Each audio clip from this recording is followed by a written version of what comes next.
It was an uneasy few moments as the heroics tried to formulate some sort of plan, but the shock of such a dizzying array of automatons had settled in. Bigwig was the first to set a course in a direction. Slapping full damage rounds into his spell shots, he quickly began blasting robotic crawlers.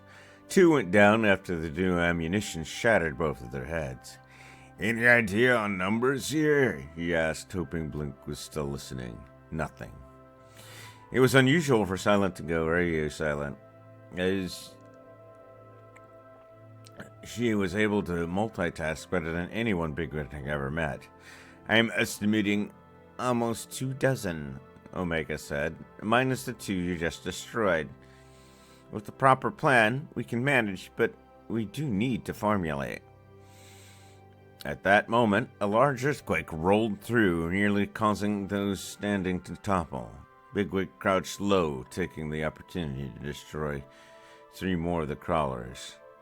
The creatures seemed momentarily disoriented. "What in the name of Frith was that? Since when does Morn have quakes?" A rush of wind nearly caused Bigwig to rear back, but he still managed to crouch low to continue his barrage. Bo and Peep had been sent ahead of Peppermint, who had seemingly opted to rush their enemies. "I have a plan, Uncle. These beasts seem to be of one mind, which means they can't react well to multiple stimuli," Callie said, tapping her 2 wands together. Again, her unique double-speaking voice began chanting. With the final word, dozens of magic bolts zipped at odd angles, seeking targets. Bigwig was about to protest, but Callie held up a finger. "The second spell I wove into them prevents friendly fire." "That's my daughter," Holiday said, taking a few steps behind Peppermint as the 2 rushed in to begin close combat with their foes. 2 bats swung at different targets, sending pieces of robot crawlers in all directions. "Sorry for the debris field. Can't be helped with my fighting style." Bo and Peep coiled next to one another before looking down at the swarm of beasts that had come to lay claim to them. With a roar, they both let forth 2 very different blasts of light. One seemed charged with electricity, the other wind. When both struck the ground, several crawlers flew into the air.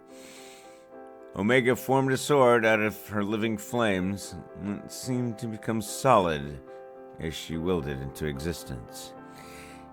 Using it, she cleaved through each of the odd felines. Is there not some earther expression for a sword like this? Before any of them could respond, the earth moved once more, this time accompanied by a large roar from someplace ahead of them.